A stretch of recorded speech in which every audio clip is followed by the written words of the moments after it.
clarifying question. Yeah, please do. So you're saying that inside Canvas, there are different administrative layers. So there's a institutional administrative layer, there's a program administrative layer, there's a college administrative layer. And depending on which layer you get assigned to, that's where you're creating the groups. That's exactly true. Okay, so if you're one of those people at a small institution, you could just assign yourself to any one of those layers and create any one of those layers. That I'm going to take the word you says, assign yourself.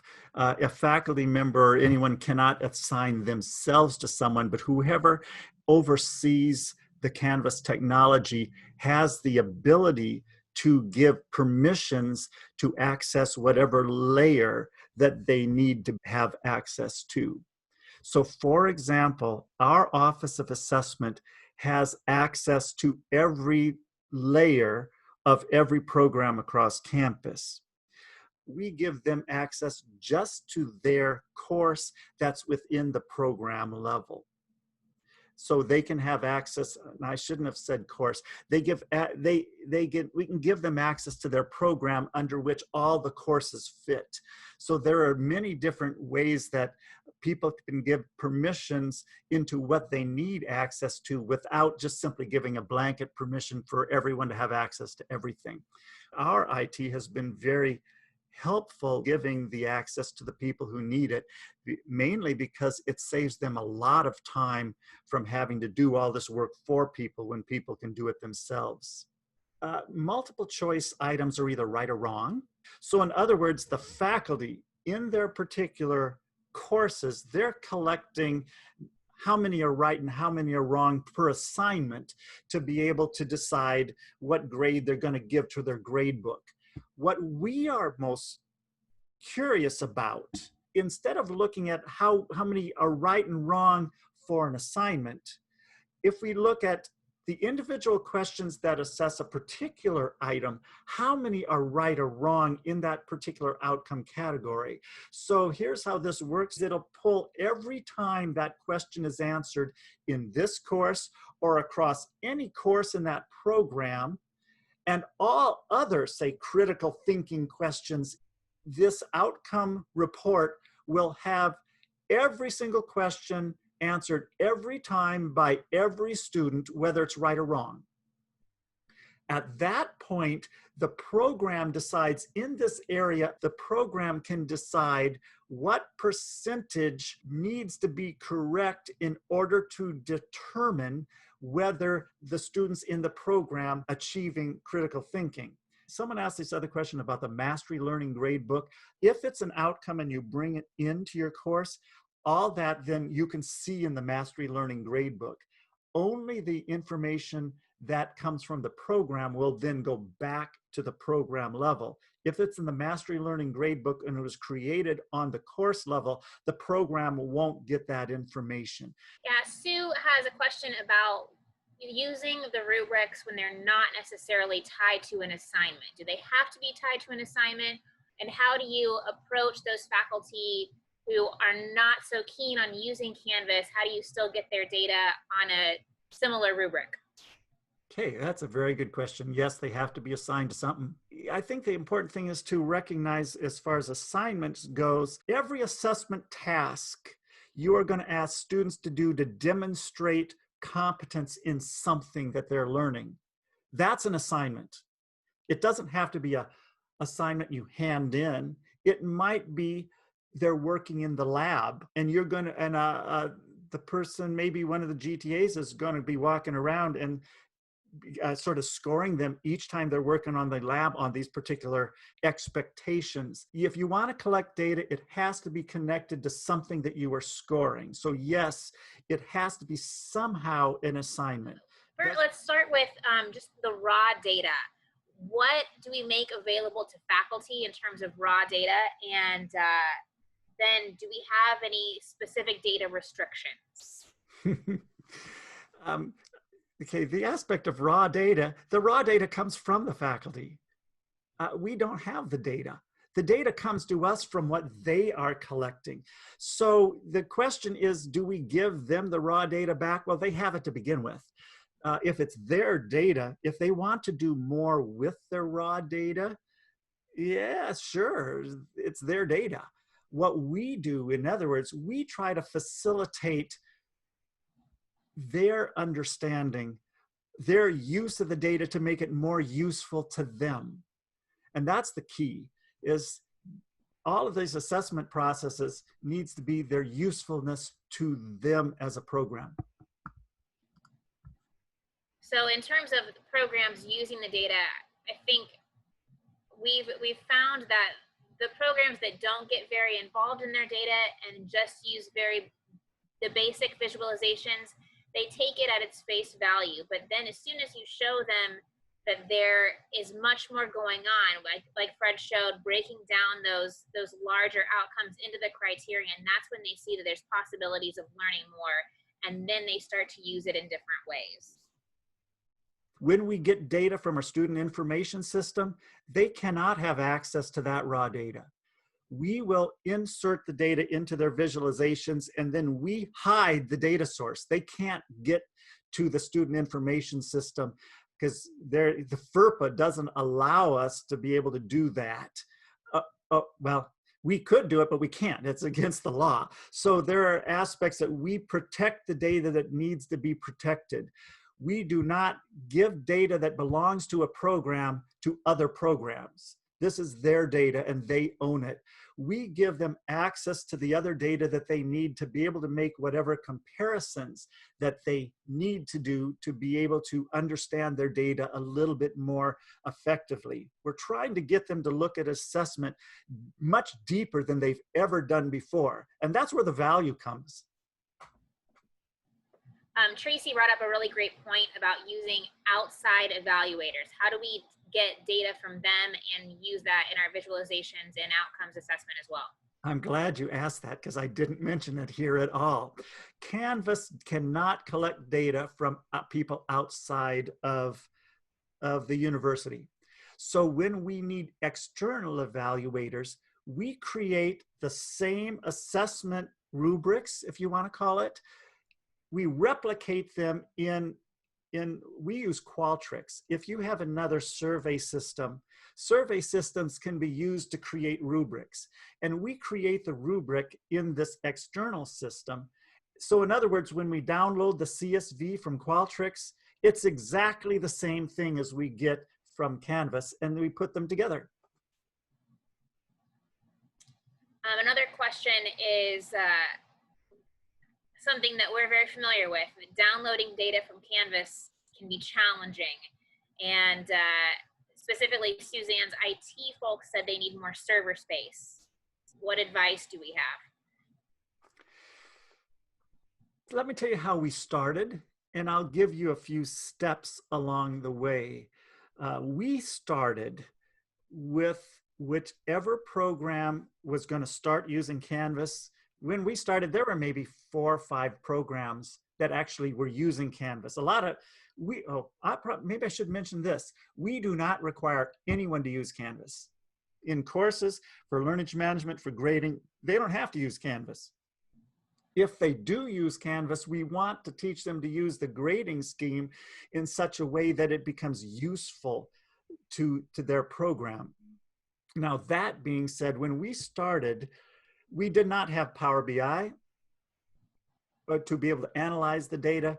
So we just simply, as I showed you on there, we went there and downloaded that program's data, and we used Excel to be able to give them visualizations. Once we were able to, we recognized Microsoft created Power BI as a mechanism. Originally, they were going to get rid of Excel, because this is like Excel on steroids. Power BI is there, and they made it free to start with. So we just used the free version. And for the first couple years worth, we just created all these visualizations using the free version until we started needing to be able to give a specific program a specific dashboard. The free version lets you do everything that the pay version does, except it becomes public. And we were getting to the point where we needed things which were not public, which were private. So then our university purchased into the Power BI. Now, as far as, okay, let's get to this next thing. We kept everything on our Office of Assessment server, which caused us to then eventually had to buy a new server then to be able to have it specifically dedicated to Canvas. Then our university started moving toward a data warehouse for all their student information system. So when they decided that they were going to go to a warehouse, we asked them, can you download Canvas data and put it in the warehouse? So that's what they did. So now they have all the Canvas data and they bring it into the warehouse that is refreshed 4 times a day. So in other words, it's nearly immediate. And we tie our dashboards directly into the warehouse. So in other words, everyone's dashboards will be refreshed 4 times a day. This is just starting this summer, so which means now we're going to go back to all our programs, and instead of getting them to only think about downloading at the end of a year and looking at the data year by year, we're going to have them start expanding their concept of assessment as how can they keep track of students' progress either throughout their course or throughout the semester at multiple times, and use it as a mechanism to be able to identify where challenges are in the curriculum or instruction or in individual students. That's the next step that we're not there yet. But as far as server space goes, all you can do is work within what you have. So we had an IT unit that wasn't going to initially do anything with our assessment data. So we downloaded and saved it ourselves. And we disseminated it ourselves until we had such a following that they said, hey, let's help you. We want that data. You know, you shouldn't be collecting it just on your thing. We need to back it up. So they came to us and says, here, you use up some of our server space. So that's the best I can answer. You do the best that your university has available to itself. Sue has a question about our approach when faculty are not using Canvas. How do we get that data? Okay, our approach is this. If you don't want to use Canvas, you don't have to use Canvas, but you have to collect the data. And we explained to them that they need to collect it in their own way, and we help them to do it in whatever way that they want to do to mechanism or be able to make a mechanism to make it work. But what they realize along the way is what we are explaining in Canvas will make their job of data collection so much easier. We often find that we will take a program which is maybe part of their same unit that is using Canvas, and we will go to them and say, this program in here doesn't want to use Canvas. You want to just show them a little bit of what you're doing and talk about how effective it is.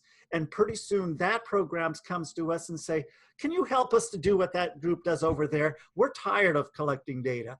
And actually that has worked so well that we're almost overrun by so many programs that want to get into Canvas, and we can hardly keep up with them. So Jill had a question a little while ago about what advice do we have for those people in our session today who have been using Canvas for a while, but may just be getting started doing this type of data collection? The advice is this. First, find a program that is interested in whatever you want to do. If you want to do the same type of thing that we're doing, find a program that is somewhat forward thinking that would, if you brought it up to them, they'd say, sure, we'll try it. And start with one program and help them to build their outcomes, and then to put it into a course and try it out, find out what works, what doesn't work. Once you at least have one semester worth of data, then start creating visualizations so you can have something to show the other parts of the program. I definitely say I'll do it the opposite way. What you should not do is go to a program and tell them you have to do it this way. 2, you should not go to a program and try to do it all at once. And then you should also make sure you have fixed the problems. So whatever you show the rest of your faculty, that the rest of the program, that it works right away. And that takes time. I've been accused at several different workshops saying, you make it all sound so easy. Well, let me tell you, it's not, well, actually it is sort of easy, but it takes a long time to develop. We are very patient with our programs, and we meet them where they are. And my whole goal is to take the onerousness and the struggles out of assessment, and to turn assessment into be something that is positive for them. Overall, I say, I don't want your data. I don't care about your data. What I do care about is you do collect data that's useful to you and you find uses for it. Then I used to say, I am your servant. Let me to help you do what your program wants to do easier and better. Let me make your life easier because you are too busy as a faculty. I don't want you collecting data anymore. Let's make it easy. How many times have I said that, Dory? Every time. Every day. Andre's got a great question about how much work we have to do each semester in order to get Canvas data into BI. I think you've kind of mentioned it, but it used to be that the faculty every semester, when they were ready for us to download their data, they would send us an email and say, we're ready, you can download it. But now that we've moved into this data warehouse, that is much more automatic. The initial creation of a Power BI dashboard takes a little bit of time. So we started creating a dashboard for every program, and then we started getting smart. We created a template that everyone will fit into. So then when someone wants to have their first dashboards, we will get them outcomes in. We'll have 1 semester worth of data. I download it. I upload it into the dashboard. From the point of downloading data to having data visualized to show them takes about 10 minutes. About 20 minutes if I run into problems, but in general. Up until the point that we have created this warehouse, every semester when someone emails me, can you upload our data this semester? It takes about 15 minutes. And then I send them an email back, says, okay, it's ready to go. Go look at it. And that's the honest truth. We want not only to make things easier for our faculty, we want to make them easier for us. And the automation is just incredible. Another question is, Yearong's reminding us that you were going to mention something about co-curricular assessment setup in Canvas. Ah, good idea. I'm going to share a screen. I'm going to go basic. And Yearong is also asking about recommendations for getting experience with Power BI. Okay, maybe I can do 2 things at once here. In Power BI, we learned it by ourselves.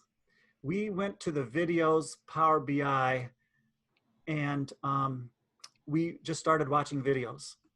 And we did one piece at a time, and we're still doing that. When we have something new, we go into a Google and we type in the problem, and it comes up with other people's solutions, and we figure it out. BI is, if you know Excel, which I did not know Excel, but my colleague does. If you know Excel, you know Power BI. It's the same program, just more advanced. So you can use it. If you don't know it, yes, there's a learning curve, and some of it's sort of steep, but it's not something you can't learn on yourself. But that's how we did it. In our student life areas, can you see this screen? Did I share it correctly? Yes. Okay. Here are all our co-curricular areas. We we ourselves went into the institution level and created a folder called Student Life. Inside of Student Life, we created a folder for each of the particular units.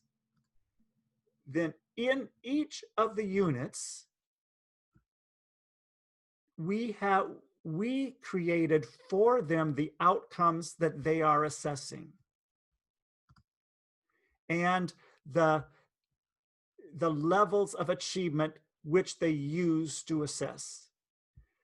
Now, as I mentioned before, you have to have your assessment process designed before you can use Canvas to make it happen.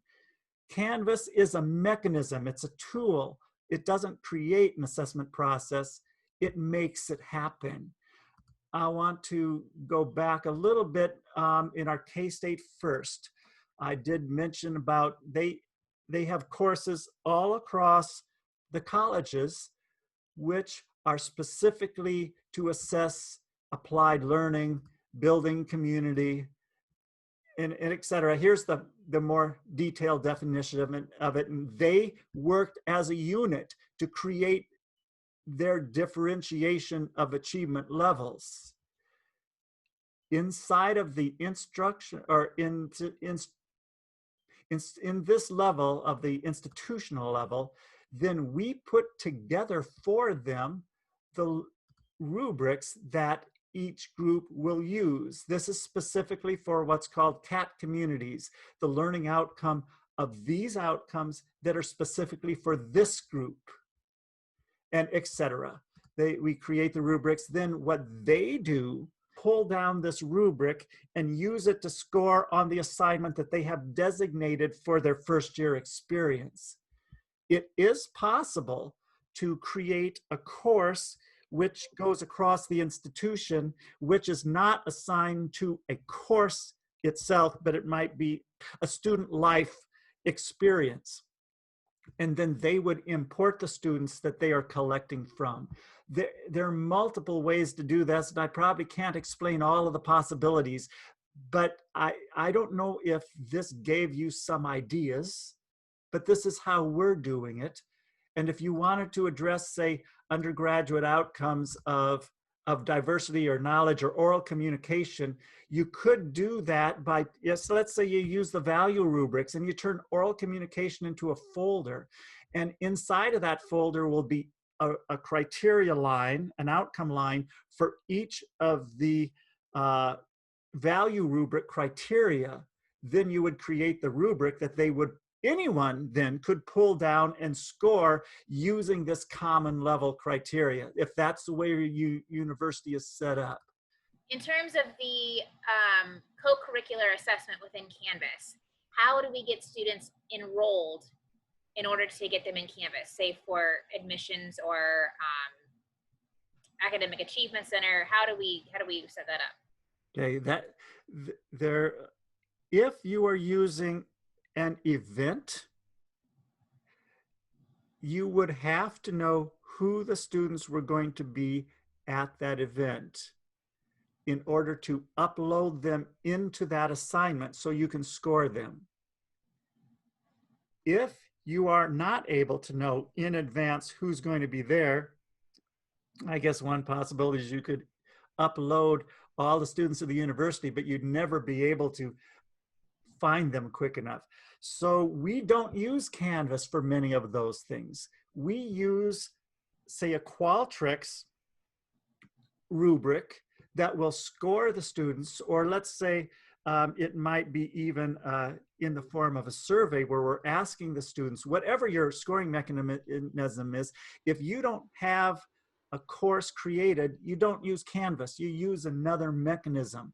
But again, you're still using the same outcome structure that you have created for co-curricular or created for your particular course or your particular program. I hope that helped answer that question. I will share with you a couple more examples while maybe other questions are coming up your way. In the College of Business Administration, they have identified ways to be able to assess across their entire college, so they can assess across all of their degree programs in the college, and then they're able to filter those by, you know, are they first generation? No. So they can be able to see the difference of the scores if they're first generation or not. But then they also have been able to look at also the individual, they have a different set of dashboards that look at each individual degree program inside their college. So there's a way to be able to collect information both from courses and from their entire college. I want to show you something else that I think is really pretty cool, is what our construction science did. Is they had 19 outcomes according to ABET that they have to address. Once we got talking beyond meeting accreditation expectations, they started realizing that they teach more than their ABET accreditation expects, so that they decided to add outcomes. So in other words, here are the ABET accreditation outcomes. These are the outcomes that they decided that they were already assessing, so they wanted to keep track of it. They also decided that within their accreditation outcomes that they're creating, that some of them are at different levels of complexity. So they separated their outcomes, and they looked at all the outcomes that are basic understanding and retention. Then they looked at the outcomes, which one go beyond retention and look at application. And which are the ones that go beyond application and look toward analysis, and which go beyond analysis into creating and building new ideas. What their plan is to take this idea and look across their curriculum and identify if they're having trouble with analysis, where in application do they need to improve, so then analysis becomes stronger. The idea that this program went to these extra steps to be able to learn more about the impact of learning on their students, I think was incredible. And I am absolutely positive this would not have happened without Canvas, because this particular program fought against us for years into wanting to do anything with Canvas. And once they broke into that, now it's almost like, how do we stop them? I want to show you another thing is the College of Education has all of these tables that they have to create for the board, what do they call it? The State Board of Education. And there's all these tables according to their outcomes that they have to give toward licensure. So we're able to pull directly from the scores that student teachers, or they're given during student teaching, from their coursework, from their field experiences, and automatically puts it into the tables, so they no longer have to create tables when it comes to accreditation. When accreditation comes, they already have their information over the multiple years, and it's already in the format that they need. So it made their life tremendously easier, and makes our life easier because we don't have to help them anymore. Now it's just, it all happens in there, in their process. So there's a couple examples that I thought might be useful for you to see. There's a question about Power BI from Suzanne. If you have course learning outcomes mapped to the program learning outcomes, could you have faculty assess course learning outcomes and then do something in Power BI to connect them to the program learning outcomes? Absolutely. And what you would want to do, again, those course learning outcomes, I would create them on the program level in Canvas and pull them into courses. So then you could alleviate having to ask the faculty to give you those scores. Now, when it comes back to the program, it knows exactly which outcomes were created which outcomes were aligned from which course to which student at what time of year. All that metadata is there. So you can look at the data course by course if you want to, or you can look at it between courses by comparing, or you can look at the data accumulative as a whole. It gives you the option to look at the data in those multiple ways, whereas if it's collected on the course level, and then you have to ask them to provide the data, it only comes with the data that they give you. It won't come with all the other metadata that's all in the background. So the level of analysis you're going to have, if you try to pull it out of courses, it's just much more difficult. Plus the download that comes from courses is hard to work with. It's And much. actually, can I clarify? Is that okay? I'm so sorry. Oh, no, please do. I just kept on talking. I should have been listening.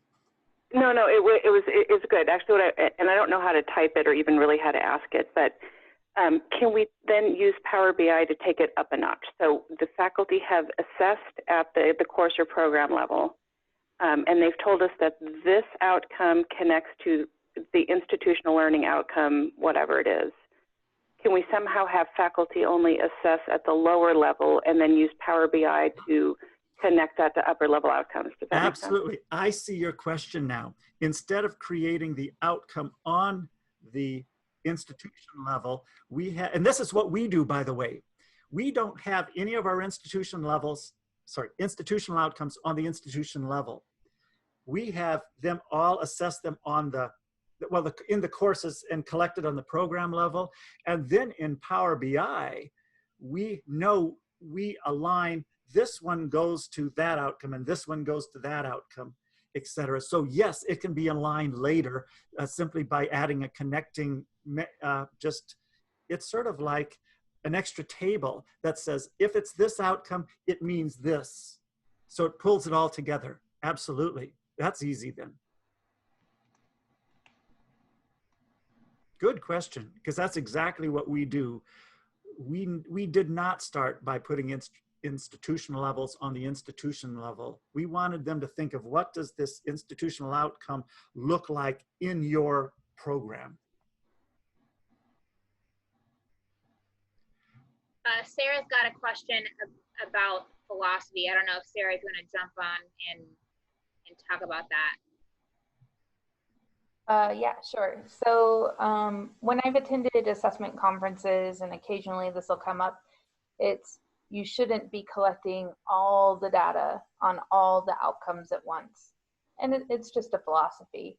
So I was wondering, since you do that, right, because you have the connections built in Canvas, do you provide any kind of philosophical advice on how to have faculty focus on making changes on just one outcome at one level and really figure out how they can improve learning there, instead of trying to make multiple changes across everything and then not really be able to pinpoint what was effective? Let me maybe clarify a little bit, Mitch, maybe a misunderstanding is all the data doesn't come from the same place. So although it's all collected over time in Canvas, this assignment that had all these things may have only collected this one criteria, and this other criteria is collected somewhere else. And so they find the most appropriate place where the students authentically demonstrate completion proficiency. And that's where it's collected and it all comes together. So in essence, it's the opposite of collecting it all at the same time. It gives them the opportunity to collect it at the most appropriate place. And it doesn't have to be the same assignment. It doesn't have to be the same class at all, but it eventually comes together and sees the student as a whole from multiple places. So I absolutely agree. You shouldn't collect it from all the same place, but let's say you did. Let's say there was an assignment that you could authentically see written communication and different criteria of writing, and there's an oral presentation with that assignment, and it's all within one big rubric. If you did do it that way, it still could disaggregate all that information separately for each outcome, so you know how they're doing in one outcome separately from the other, isolated from the assignment score. But no, I agree. It's better to find where is the most authentic way the students demonstrate the proficiency that is being expected. The other thing, though, I want to mention is the aspect of knowing when to collect it. If you collect it at multiple levels of proficiency, then you can't necessarily compare what a high level of achievement is on a senior level as compared to a high level of achievement at, say, a sophomore level, because it's just different unless you actually can organize that in some way. So it all depends on the system that you have set up. Did I do well enough to answer your question? Sort of. So I understand the authentic assessment, and I understand, the different levels. I think what I'm really asking is if you go back to your College of Business Administration, you have like 8 outcomes there, right? Computer skills, critical thinking, diversity, those kinds of things. How do you then direct your program or your College of Business to focus on one question? Like, say it's about global effectiveness. How do you then, because you've given them all the data, right? How do you then direct them to ask a question if you're seeing that there's an issue with their global outcome? Okay, I'm understanding now. We have several different layers in our aspect in this system. Is they will collect it, and they have their own assessment curriculum committee that looks at this data. Some programs do it once a year. Some programs do it twice a year. There are some programs who look at their data 3 or 4 times a semester. They will look and find these aspects that appear to be to bring up questions, and then they will go back to their faculty and talk about it. We, as an Office of Assessment, look at their reports once a year, and then we provide questions back to them. As you were saying, we noticed in this area that say that the students seem to be struggling in this one particular thing, but in your description to us, you didn't mention it at all. Did you not look at this? Maybe we should talk about it. So we provide written feedback to them, and after we give them the written feedback, we provide a one-on-one meeting to explain our feedback to them so we can interact together. Because sometimes what we see as a problem really isn't a problem because we don't know their context. Other times we can bring a problem to light they hadn't noticed before. So we do it in those multiple ways to be able to improve that. A political nightmare? I don't know. Actually, it works really well for us because of the additional feedback that they're getting, that they see more relevance in our office and what we're providing for them. It might happen different places, but meeting each group individually has been a tremendous contribution to their view upon what we do and why we do it. Great, thank you. 2, Dory and I, and we go visit every single program, and we visit every co-curricular unit and talk about their assessments, and we do provide feedback to every one of those. We do all the academic programs in the fall and all the co-curricular units in the spring. Does that mean we actually meet with every group? No. Some programs we never can get a connection together. Sometimes some groups are doing so well, we say, that's fine. If you don't want to meet, we don't really have to. Some programs that need the most help, we never get to meet with because they don't want to. And we keep struggling, but we make it work.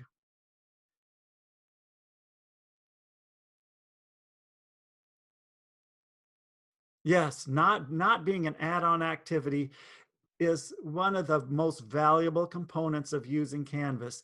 We should be collecting information and from where the assessment is being done, which is in the courses and in those particular assessments. If they are not effective, if they're not valid and reliable, then we need to help faculty to make them valid, reliable, which is what we do on an annual basis. We review each of their assessment measures and help them to improve upon it.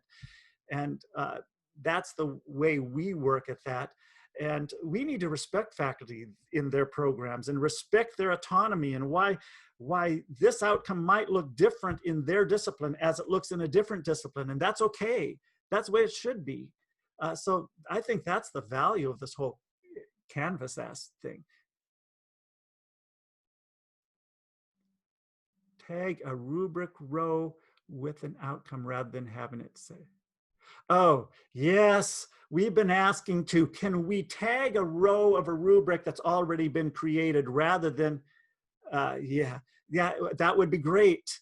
It's on this list. By the way, if you don't know this, that each of these problems that we have, if you go to the Canvas website, you can put in suggestions, and they address the problems depending on how many people have said this problem needs to be solved.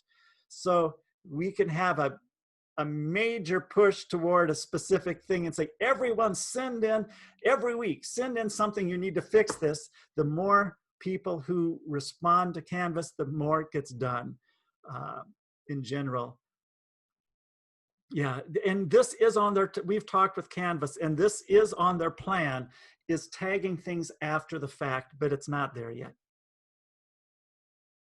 Yeah, can I show you different administrative levels?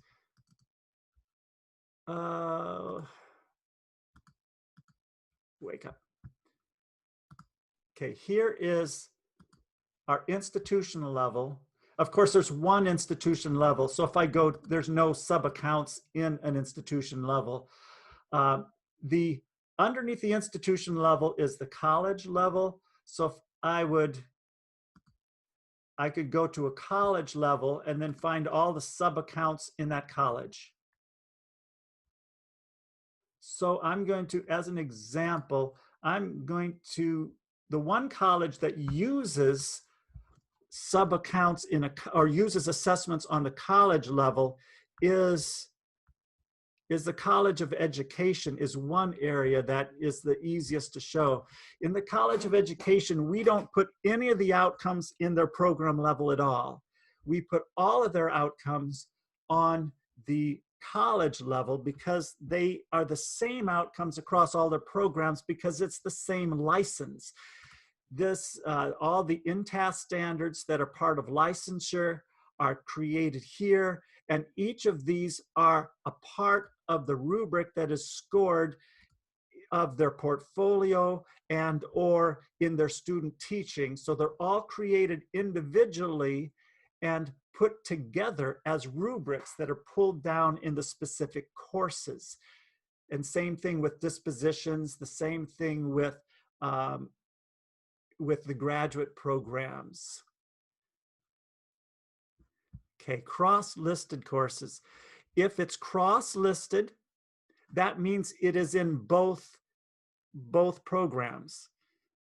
So you can pull out the data within each program. If you want it to see data from the other programs cross-listing, then you put it at the level above, so then both programs have it. So you could put it in the college level, and then, or if it's even across colleges, then you could put it on the institution level. We have a lot of Canvas instructions on our website here. If you want to see where you can get some information here, here's our place that shows all of the things of how to use Canvas step by step, of how to create a rubric, how to create an assessment, how to create a quiz, how to do grading, all of the things individual. Some are videos, some are step-by-step things. And it's all available on ksu.edu/assessment. And what I clicked on was this student learning assessment in Canvas. Oh, this is awesome. Thank you. Yeah, we tried to simplify everything. If our faculty go to the web and type in Canvas, there's so much stuff up there they can't find their way through. So we found the very best ways, and it's all here. Again, we want to thank you for listening. Yeah, you're very welcome. I certainly hope that there was something that was useful that you can use.